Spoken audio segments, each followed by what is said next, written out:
Well, thank you so much for coming on the show. It's great to finally meet you because this is how we meet each other nowadays over Zoom. So why don't you tell us a little bit about yourself and your organization and what you're passionate about? Sure. So my name is Gary Bengier. Gary F. Bengier is my author name. I've spent something like 30 years in tech. I've been retired and doing lots of other things in the last couple of decades. In tech, I was in a whole number of different fields, everything from bioscience to computer peripherals, chip design, streaming video over the internet, such as what we're doing now, the beginnings of that. And then the internet itself. I was the CFO at eBay and took them public back in 1998. I, um, Wow. I stayed there Fantastic. until there were a few thousand employees and we were selling $100 billion worth of stuff. And then I went on to other things at some point. And I've been doing philanthropy for the last couple of decades. And then I went back to school and I backfilled an astrophysics degree. I backfilled in a philosophy degree. I got a master's in philosophy of mind. And then I was spending a lot of time thinking about what is the mind, what is human consciousness. And then that led me to write a book, which is a novel entitled Unfettered Journey, in which I take a hard science view of the future. And so there's a path that takes me to where I am today and why we're talking. I love it. I love it. So what do you want to talk about first? I mean, you've got such a history.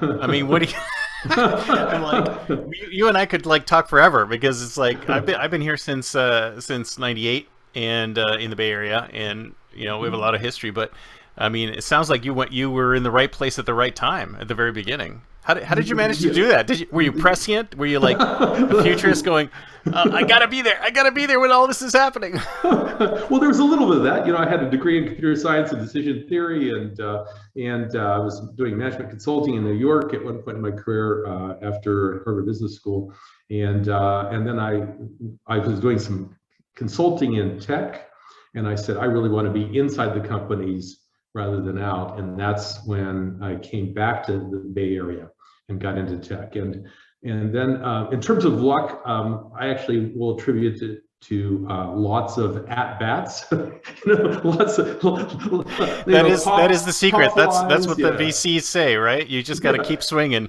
Exactly. Out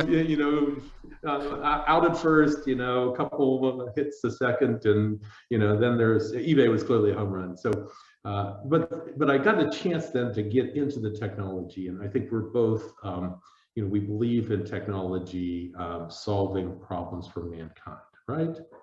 I mean, Oh there's yeah, good things about that's what it's technology. for.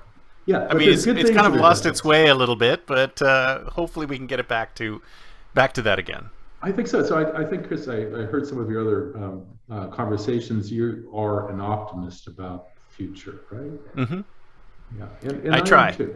It's Notwithstanding kind some of of the hard. problems. It's like there's so much dystopia, pressing in on all sides, and I'm like, wait a minute, guys, come on.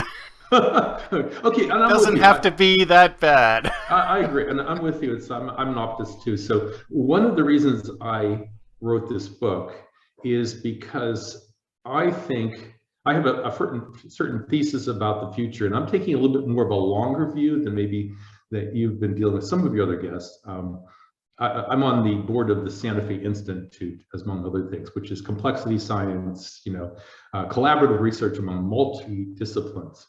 And so I do believe the world is nonlinear. Okay, it's a complex adaptive system, and so that means it's really hard to predict what will happen tomorrow. The Ukraine war, all kinds of crazy things can and do happen in the world.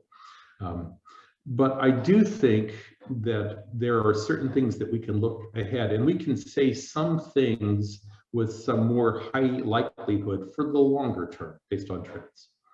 And so maybe I can talk about that today. I mean, I think that's useful as a baseline. Sure, sure. Okay. But Okay. here's the question for you though: if there was an AI out Yes. there, which Yes. we fed all this data into, would it be able to make better predictions than us, than human beings? Um, It's not available yet, right? I think not, actually. Mm. And the reason is because the system is the nature of the world is so nonlinear. I mean, let me use an example. Imagine that you have a pendulum and you hold it up and it swings back and forth, and we can start to predict that behavior. Now think of a double jointed pendulum where there's one joint and you've got two pieces. And imagine you standing that up in a straight line and you let go of it. You make it as perfectly vertical, and then it falls. Now we can imagine, if you can think of that, look at double jointed pendulum, and it exhibits a non-linear behavior, right? It turns out that if you add 3 degrees of mathematical freedom, you have a completely non-linear system, right? Wow, only 3 degrees? That's all you need? That's all you need. And we have way more than that. And everything that you deal with in our society, in nature, is far more degrees of freedom, and so those compound each other. So, so the system itself is nonlinear. I think this was attributed to Maya Angelou, who said, "You get up in the morning, you drink your coffee, you go to work, you assume you will arrive. Why do you make that assumption, right? And the next thing you know, exactly. you stopped at the stop sign, you went forward, someone didn't, you wake up and you're in an ambulance on the way to the emergency room, right? Now, what do we as humans, now imagine that scenario, you're there.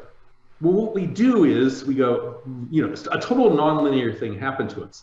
And yet we as humans go, okay, where am I at? Am I stable? There's medics here. You could imagine that we would start from that point and we would move forward, right? That's our mental. Yeah, but I mean, I think we've all fallen for the myth of the steady state, that there is some kind of steady state, that we seem to get into a groove and we say, well, this is how I am. When I wake up today, I'm going to be the same as I was yesterday. Tomorrow I'll be the same as I am today. But I think that's a fallacy. It's like, it's evolutionary. It's evolutionary, right? Because if you're walking through the forest and the cat jumps out, you run like heck. And then exactly. But that's how you deal with this nonlinearity. But you don't go, oh my God, the world's unpredictable. It's like, what you do when nonlinearity hits. Right? Okay, but I think that there are long trends, and this is where so I looking ahead to, let me say, the next century, this century, okay, that I think there are 2 major technology trends that affect humankind more than anything else.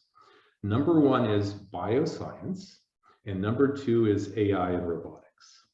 Okay, and what I think is that for the first one, bioscience, CRISPR-Cas9, the technology, I was in that for half a dozen years, it's going to make a dramatic effect on humankind. I mean, in 100 years, will we cure cancer? Probably.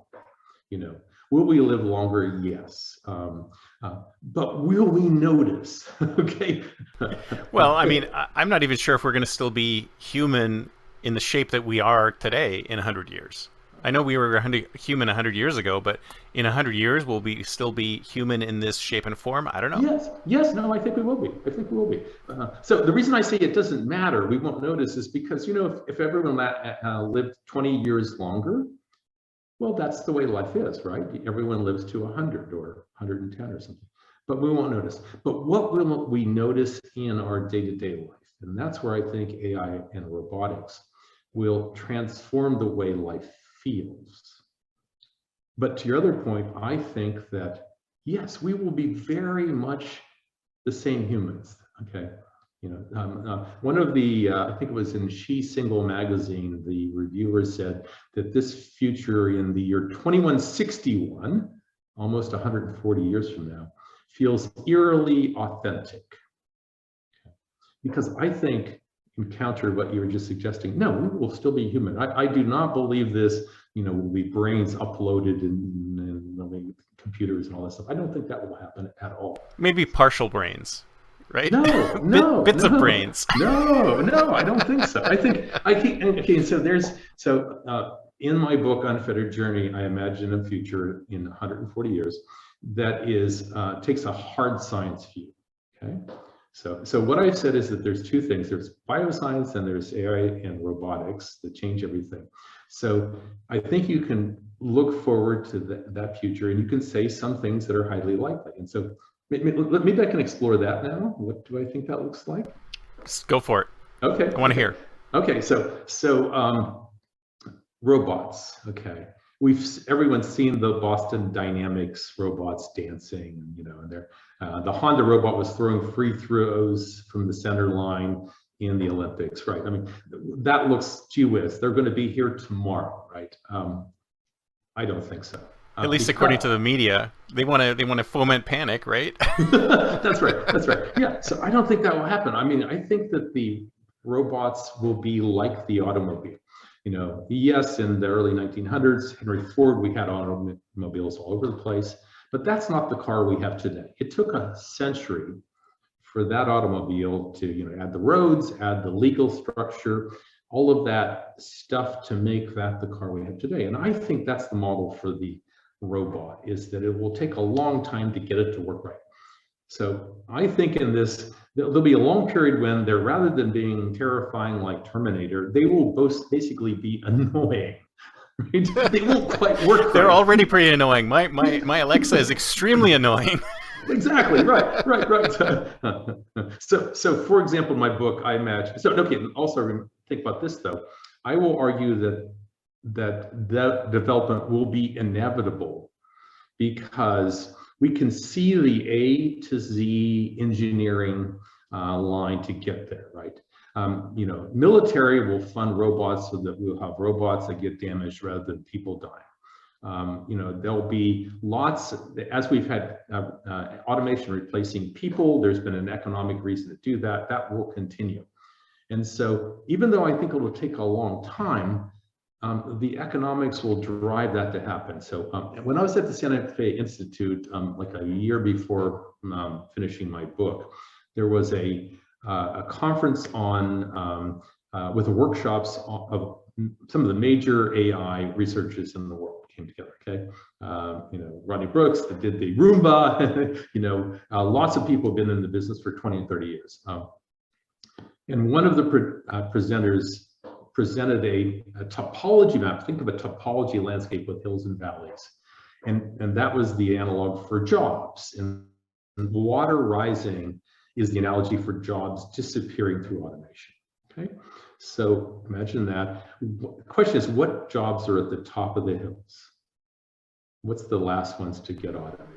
Well, if you ask me, I would say sort of physical blue-collar jobs, like any kind of personal services or carpentry or stuff like that. They go first, right? Yep. No, they would go last. Oh, because it's like the white-collar jobs were actually going to go first because they're closer to being something that could be automated. Oh, but I could be wrong. well, I think, think future hosts will probably be around. It'll take a long time to make a robot. For now. Let's see. But I agree with you. My example is that one of the last jobs will be roofer. Okay, the guy who climbs up on the roof, literally signals at the top.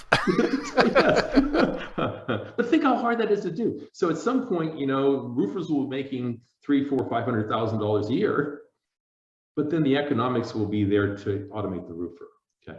So, and now let's think about. We'll be automating homes. We'll be automating home building before we automate roofing.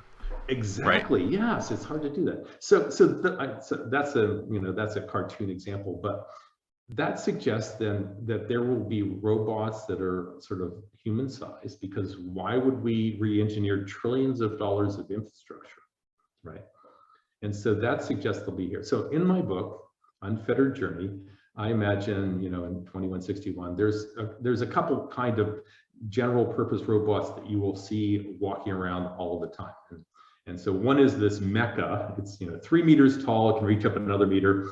It has this triangular. Oh, I love mecha, man. Mecha is awesome. Yeah. But he does stuff. He's got 4 legs, and he can. When he's outside, he moves, and it sort of looks like a spider with 4 legs articulated. When he's inside, to be more compact, he has the legs parallel. So, and this robot just does stuff. Okay. And then there's another standard chassis, and it's called a Pipabot. And this robot is, oval face. It has actually cartoon eyes and a mouth. It's shorter than us, so that it doesn't intimidate us. And is that like a more accurate C-3PO, basically? Yes, exactly. Right. Yeah. And then the Pipabot actually, sends commands to the mechas and intermediates with humans. because we don't want all these robots talking to us. That would just be ridiculously time consuming, right? Well, yeah, it's exactly like now when we're talking to all these robots. We don't want to we don't want to talk to these robots. We want some robot to talk to the other robots for us. Yes, exactly. Okay. So can we imagine that world where you have robots walking around among us, right? Absolutely, I can totally see that. I can totally see that, and I think you're right about them being very humanistic, because it's like you said with the car. With the car, we had to build an entire infrastructure to make it work. And we kind of learned that lesson and said, okay, for robots, we need to make them fit into a humanistic infrastructure. But I said I'm sort of conservative in saying that's not going to happen in 2050 even. It's going to take a while to make all that work, right? Yeah. Okay, but then, our listeners here, Chris, do you disagree with that will be inevitable because of the economic driving forces of that, right? I think everything is inevitable. Or everything is inevitable. Everything is inevitable. The only question is when. Everything is going to happen, but we just don't know when it's going to happen. Okay, so I'm suggesting that something over a century that will be the reality, and I picked 2161. Okay, and so now think about how. So here's, I think, a fundamental question. So back up again, I said bioscience and AI and robotics are the things driving. This is the one that's most noticeable, and where we are now are jobs and in growing automation, and where we'll get to is where we'll have robots walking around among us, doing every job. So how do we cross the chasm from now to there and keep society stable when there are no jobs? But there's lots of stuff, because when robots mine the metals, and they smelt the ore, and they make the steel, and they build the factories that build the robots. When robots build robots, then suddenly, for the first time in human culture, the output is divorced from our labor hours. Right? So think about that. Right now, we always think of productivity in terms of labor hours. How much does that per capita does it produce? But what happens if there are 20 robots that can do the stuff for each of us, right? So I just to give you a sense of that, in 140 years, if you take, I'm a finance guy, okay, so among other things, and so I've run the spreadsheets forward, U.S. GDP per person and world GDP per person, with some likely growth in population, where it will end up, et cetera. And it turns out that even without this, with our growth, of a couple percent per year, we'll have something between 12 and 20 times as much stuff per person in 2161. Wow. So we'll have a lot more stuff. That's kind of sad, isn't it? Yeah. Unless I think we need some kind of minimalistic event to occur, which will drive us in the other direction. Because that's an insane. We already have more stuff than we need. But anyway, that's true. Go on. Okay. But that's the world where we have lots of stuff per person, but no jobs. So imagine that world. Will we have that you cannot work more than X hours? Well, yeah, of course. Because otherwise we're already looking at the 4-day work week, right? We're already looking at a 4-day work week. I mean, people have been starting to talk about that in sort of polite company, that they're actually talking about reducing the length of the work week. And I said, well, in 140 years, we won't be working at all.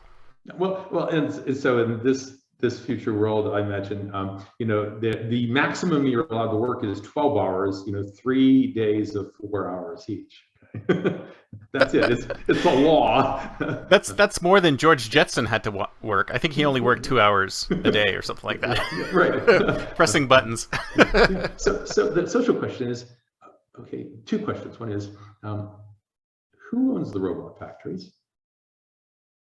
Oh, that's it. That is a good question. So, yeah. So here I am. I'm a capitalist, right? Okay.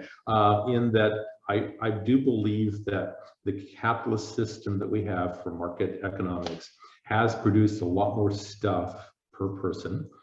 As an example, the people who left Cuba during the revolution Their families that are in Florida have on average, this is a study, 7 times as much stuff as the relatives they left behind. Okay. Yeah, so, I believe that.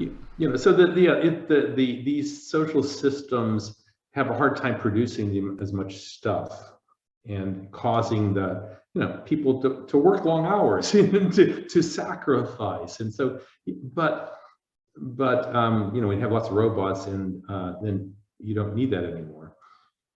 And then if the system is the same, that is that we have a few who own the means of production and no one has a job, that's not very sustainable, I think.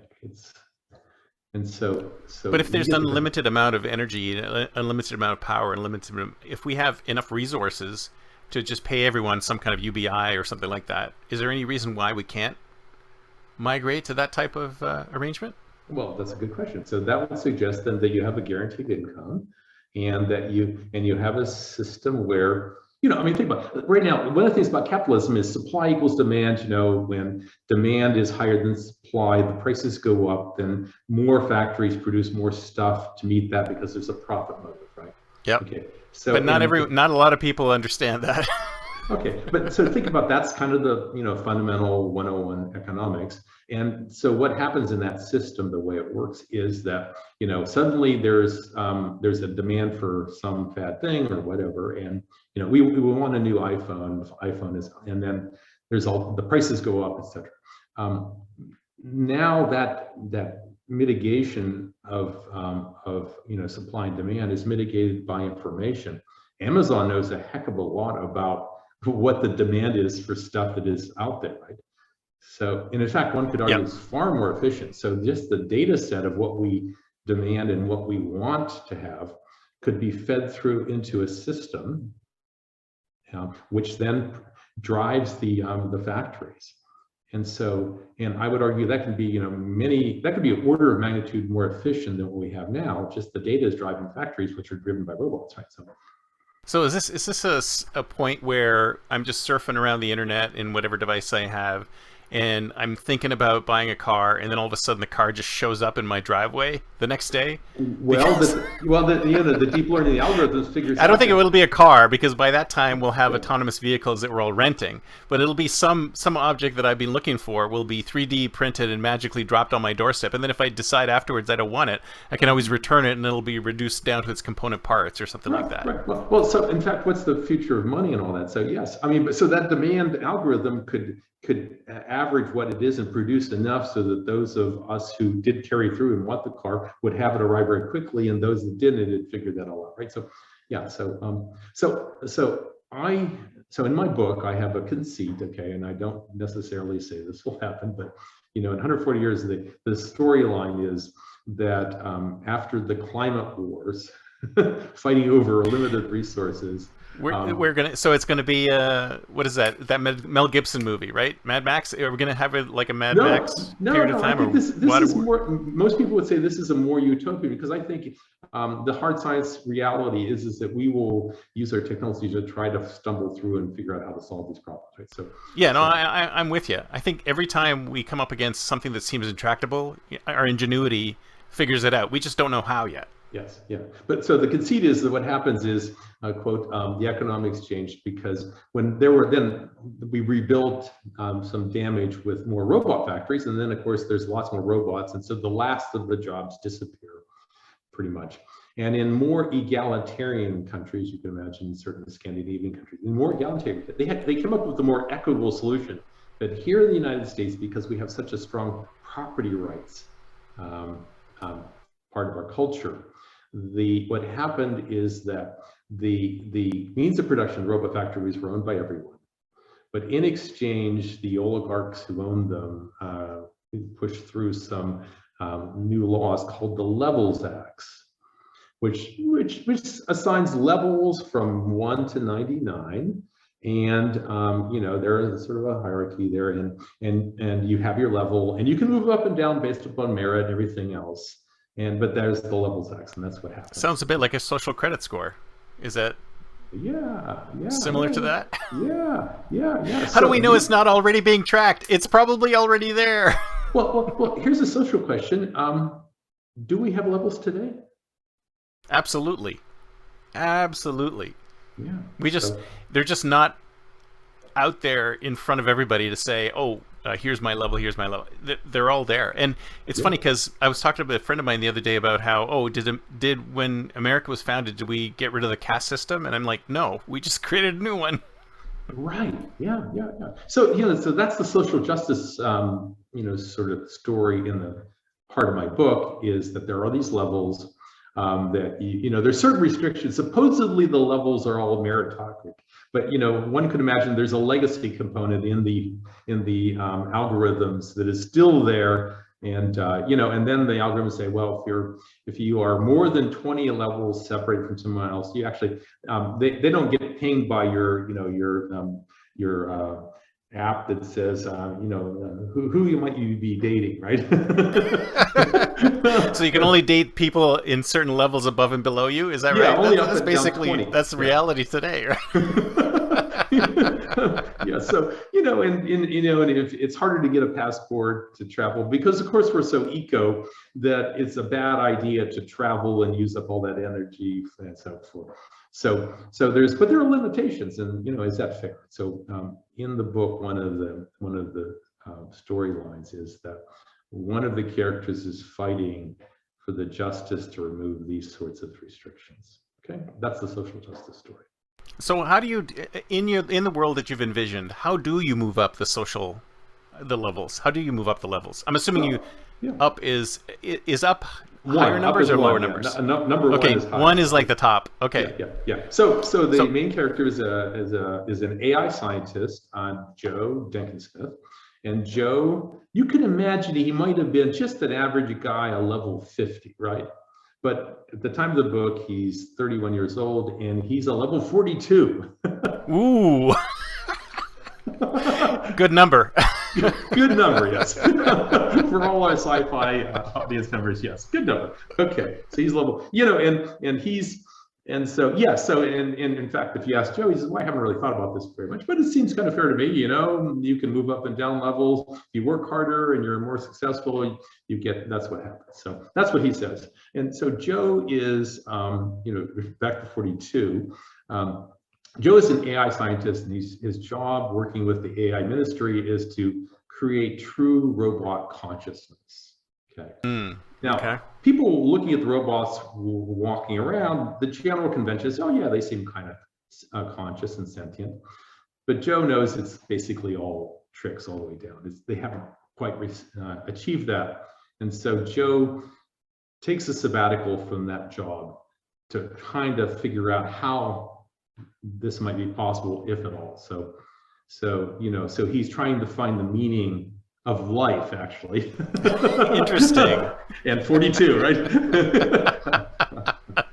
And so I love it. So he takes, but in this world, does he get paid money, or is he just doing it for the levels? Is that how it works? Okay. So the way it works is basically everything is free, and except for the top 10% of stuff. Okay. So top 10% of stuff. That's interesting. The top 10% you have to pay for. You have to use credits. Okay. So because we as humans, can you imagine us not being competitive? No, it's impossible. It's impossible. So even there's lots of stuff, there's still this competitive thing. So Joe says, well, that's pretty good. If you work hard, if you're creative, you might, like he's thinking my favorite whiskey, right? There's a reason I want to use credits to get that, right? And it's finite, and not everyone can have it, and that's why we still want the top stuff, and we have to pay credits for it. But everything else is free. Early on, Joe and a character Gabe go into a restaurant. They sit down, they eat, and when they leave, they just wave to the robots, and there's no pay, right? Oh yeah. Yeah. Except that Joe says he's being very polite, and he says, "Geez, can I pay for the wine?" And Gabe says, "Oh, it was a very good wine, but no, it's not in the top 10%." Interesting. Yeah. So everything is free unless you want an upgrade. Yes. Sounds like. Okay. Now, does that make sense? I mean, can you imagine that world? So. Yeah, I can totally see that. I can totally Okay. see that. Okay. So you asked, yeah. So you asked You have about a jobs. menu. You have a menu with all your items on it, but then there's like a special section for upgraded items or everything Yeah. that we Yeah. have that you actually Yeah. have to pay money for. Of course, there's Yeah. not going to be any cash. Yeah. It'll be Well, some kind of there are credits. currency. Your credits. You have this electronic, thing. There are also Yeah. dark credits if you really don't want, if you're really concerned about your privacy being tracked. So, Oh yeah, for sure, for sure. That's never going to go away. yeah, yeah. So here's a question. You asked about the job, though. In that world where there are so few jobs and there are lots of stuff, is having a job a privilege? A privilege.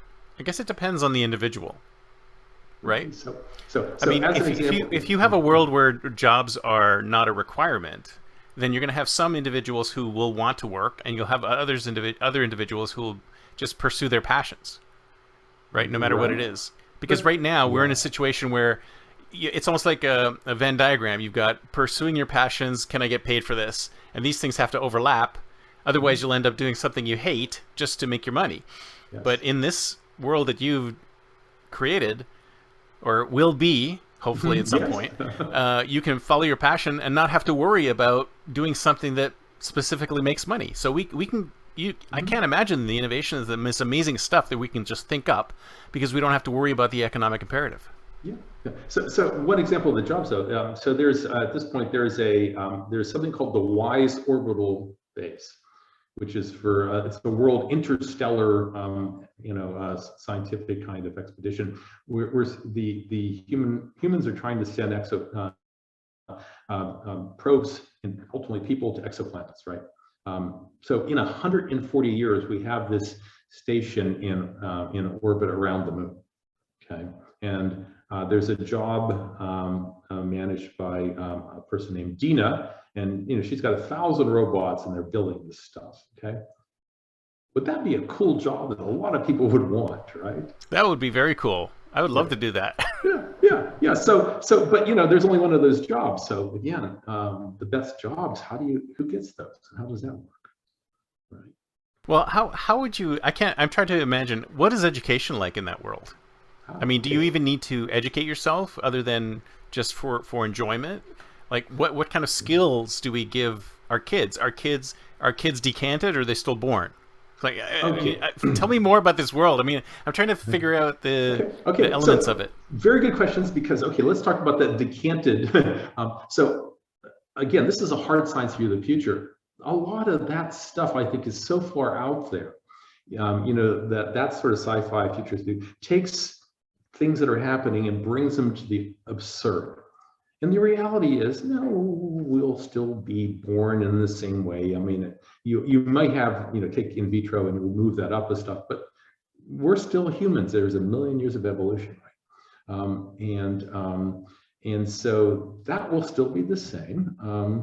And you know, I mean, so to answer that, let's describe this eerily authentic view. So, how are humans themselves different in 140 years? Okay, and I've got two main devices. Okay, so one is take your cell phone, right? We've got a cell phone.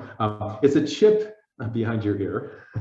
Okay, embedded But then I chip. can't buy an iPhone. I guess you can have it inserted, right? No, it's inserted. It's inserted, and you've got a corneal overlay, something in your eye, and you have something called a nest, a neural to external systems transmitter that connects to the net, and you can just talk, right? 'Cause, the human animal has been optimized for speech and vision, right?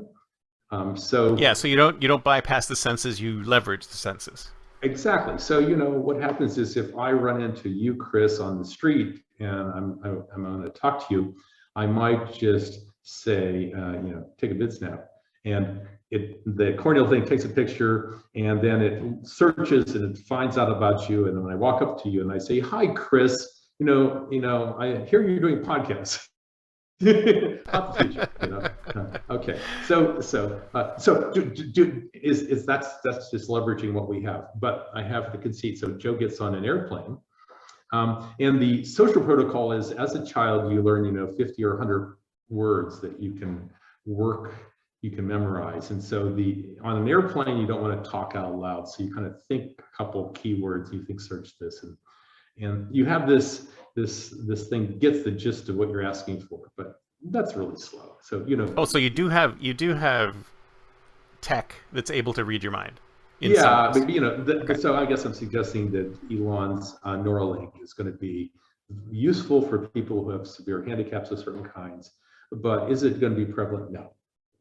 So does that device, does that feel so weird, or can you imagine essentially your phone being more accessible? No, I absolutely can imagine that. And I don't know if you read Delaney at all, but he had this idea, this concept of general intelligence, or GI. So it's like something implanted in your head. You think of something, it pops into your head. That's what I'm saying. In that kind of world, what type of education would you need? I mean, how would you raise your children? What would you do? Would you even need to have children? I mean, if all of your, I mean, one of the reasons why people have children is because they wanted to sort of procreate their genetic pool, right? Yeah. And do we even need that any longer? I mean, what's going to happen to birth rates? I mean, there's so much, so much interesting stuff that's stuck here. That's where I think it gets off to what I think is the absurd. We will still be humans, okay? We will still have children. The process is probably going to be easier, but we're going to still have children. We'll still have that human urge to do that, and we will still have to educate them. So, for example, Joe's a mathematician too, and he remembers back to the time when he's taking the math exams and organic theory. So you can't skip doing the problem sets. You have some memory enhancers, but it doesn't help much. You still have to do the hard work to get through.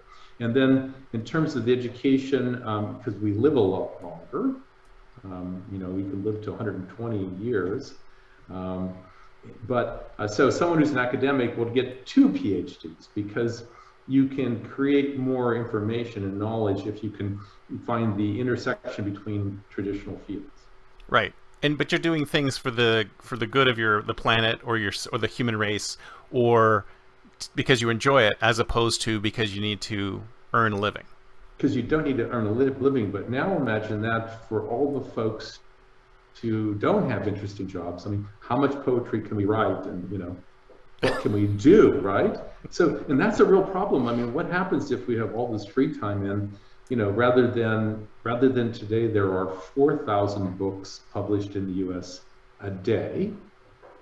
Okay, now with lots of indie publishing. That's a very depressing number. Now I can't read that many books. Come on, man. Right. So go and add an order or two of magnitude to that stuff, right? So I guess I'm pointing out that there are limits to the argument that we can just be creative. Well, okay, yeah. So I think that we can be creative, but it'll fall on deaf ears because there's just too many books out there to read. Yeah. So how do we find purpose and meaning in a job, in a world when we truly don't need to work, and there aren't any jobs, more importantly, and you can't get the interesting jobs. So that's a real problem, I think, for the future. Yeah. Well, I want to hear how you solve it, because it sounds like you have. Well, so here's the question. You got this look on your face like, I know how to solve this problem, and I'm not telling.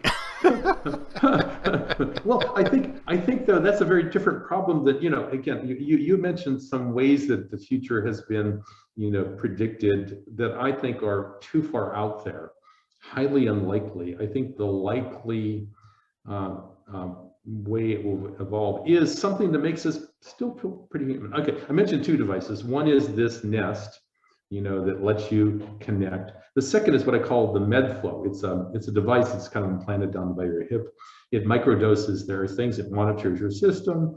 It gives you a little caffeine and microdoses when you program it. So you have it. Or when you think about something in particular, or when it senses something, it will dose you. Like if it says you're getting a headache, I think we'll microdose you something to solve that problem. Depends on how you set the parameters. And then we actually have something called Siri 15.0. You can have an AI that's present on your Nest, and so the book opens. Can I name it anything I want? Because I want to give it a name. Yes. Joe starts off with his AI named Radney, which actually happens to be one of the sirens in Odysseus. The sirens that sing their song and lead you down some path you Oh can never yeah, escape. absolutely. Yeah. I love it. But imagine if you've got your AI that's kind of in your head and you can just talk. It's talking to you and it monitors you and it knows you well. I mean, would we like that? Do we want that? I would love that. I want that today. I want that today because I need that layer between myself and the rest of the world because spending time dealing with the world is just such a pain. No, I'm just kidding. Okay, but here's the thing. I think most people, we have too much, right? We have too much social media. We have too much interruption by our devices. We can never have a clear head, right? So what happens when you have this ability to have that AI Siri that works really well because it's intimately tied into your wants and all that sort of thing, and the technology is better. Can we still think can we still think clearly? How do we find that that headspace, right, in that world? Well, yeah, because you don't know what your assistant is telling you, right? Yeah. I mean, if we assume all best of all possible worlds, it's only helping you, and it's not being influenced by anything else, right? There's no outside influence. It's kind of like what I've been saying before, is that right now we have all these virtual assistants, but they all work for the company. They don't work for us. So we really need a virtual assistant that works for us that can talk to the one that works for the company, right? We need that intermediary that's on our side. Because right now, us poor humans, we can't handle it.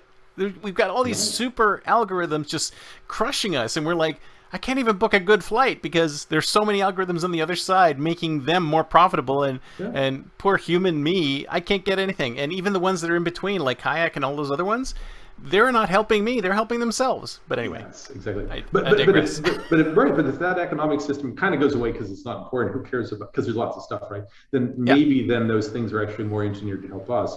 But then the question is, will we still start to believe that they're kind of almost sentient and conscious because they're in their head all the time, right? And so oh yeah, well, I would say that the whole concept of sentience is like, what is the real definition? And don't we have something that's close enough?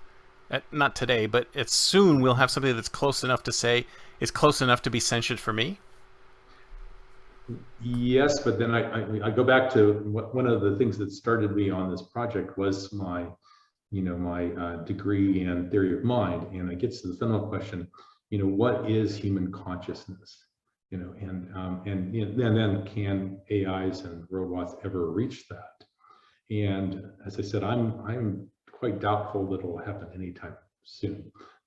They will. But it will happen at some point. It may be more than 100 years away. Well, I don't know. I mean, what is human-like, I guess, is the best you can do. I totally agree. Well, yeah, there are those who think that, I think Stephen Hawking was in agreement with, I think, people like Elon, who worry about the singularity. And it's, again, once you reach to general intelligence, and because the computers are so fast, if one suddenly reaches that, they're smarter than us. And then they use that to multiply that ability. The next thing you know, they're in control. So what's the? It's Skynet. It's Skynet. Yeah, but I mean, don't you think that we're really far away from general AI? I think we're like very super far away from general. I agree. AI. I think we're super far away because I don't think we know what consciousness itself is yet, and I think that's a multi-century journey to figure that out. Would you say that that's something that we've been struggling with for a long time, or just recently? The meaning of what consciousness is. No, it's if you look at the philosophy, Chalmers with the hard problem of consciousness, and there's a lot in the philosophical world trying to define what that is, and some of the lines that I tend to follow and agree with are that consciousness itself requires embodiment, right? We are embodied in this world. We get the sensory inputs from the world, and that interaction with the world is what creates meaning for us. And meaning is central to human consciousness. So what is that I at the center of you? And our audience, What's the center? What is that eye at the center of you? What is it really? What is that thing? And now imagine how you get that in a machine, if ever, right? How does that work? So you wouldn't be able to. So that those sci-fi concepts of uploading your brain or being in a bank of machines, we're not consciousness any longer once that happens. Is that true? I think that's completely ridiculous, actually. Well, it's like it assumes the mind it can be software, but I don't think consciousness can be software. Can it? Agreed. I don't think it is at all. I think it's something else. It's something else than software. I mean, I think it's like a useful analogy or metaphor right now that we have, but I don't think it goes far enough, right? Yeah, well, it's in some ways we use the analogy based upon our latest technology. I think they were thinking about the mind in terms of like steam engines and stuff at one point, and gases, and telegraph, and now it's a computer upload. I mean, it's still just a very weak analogy to something we don't understand. So then they make the jump to assume that you could take the brain and download it, even if you can copy all of the neural connections. I mean, there's trillions. There's just an enormous number of synaptic connections that you realize that they're constantly getting rewired at, I think, tens of thousands per second, right, in our human brain. It's a ridiculously dynamic system of what's going on in there, and that creates meaning for us as we are embodied in the world. So the idea that it's something as simplistic as we'll just kind of try to figure out how to copy that system and then that's the person, I think that's just absurd. So that speaking of creativity for a second, I'm assuming you've seen some of these attempts at AI to create something creative, like books or movies or music or whatever. Yes. And do you think we'll ever get to the point where that's actually going to happen? Like we'll be able to do that? Because I'm seeing this world where, I mean, I'm sitting here and Netflix all of a sudden is full of stuff that really appeals to me because it just created it on the fly based on what I'm interested in. Are we going to see that? Yes. So yes, I mean, what we're seeing is that those algorithms, the deep learning algorithms, are really effective at sussing this stuff out. I think the latest Google models was 500 billion layers to their hierarchy, and so they've got that many vectors. Think of it as a space of that many dimensions, right? And these things are just ridiculously deep to suss that out. But now they're based on these huge data sets. So does that generalize to lots of other things that are part of human intelligence walking around the world? And then how do you do that if you don't have those data sets? Right. So when I was at that workshop, I said, like a year before my book was finished, I was struck by the title was AI and the Barrier of Meaning. So, how do you get past that barrier? And I was surprised by the fact that these experts, many who had been in the field for 20, 30, 40 years, they were very cynical. Interesting. Because they were afraid of yet another AI winter. They went through, suddenly AI was very, very popular. There was some breakthrough. They were the few that had some experience. They're putting on the resume. They were in huge demand. They hit an AI winter. They took those things off their resume so they could get another job.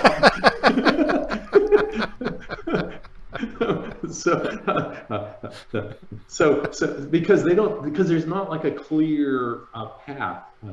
Yeah. But we love clear paths, human beings. Yes. So you may have realized then I argued that robots are walking around among us. I think is a clear path. It's a clear engineering path to get from here to there.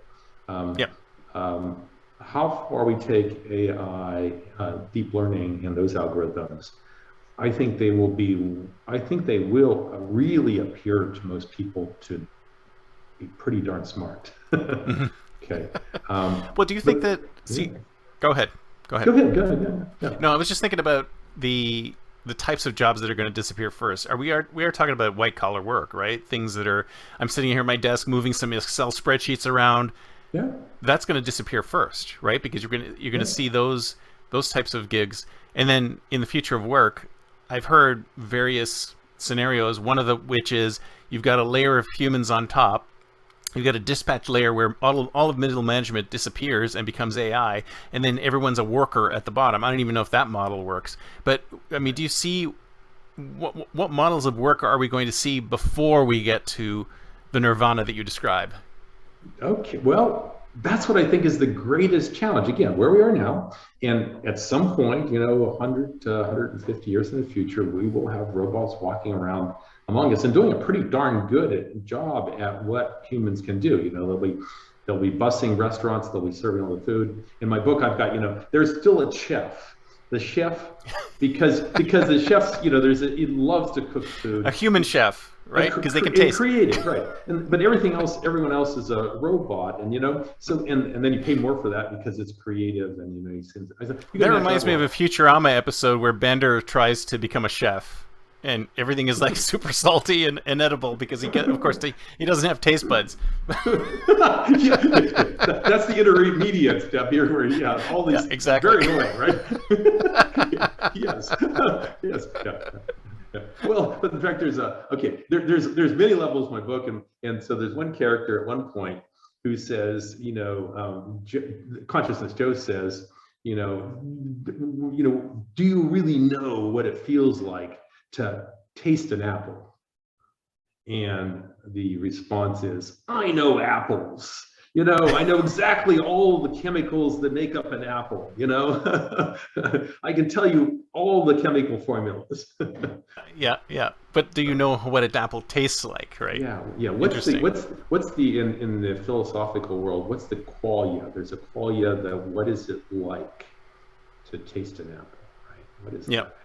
And that's philosophers' mind tend to believe that qualia is central to consciousness, to that whole experience.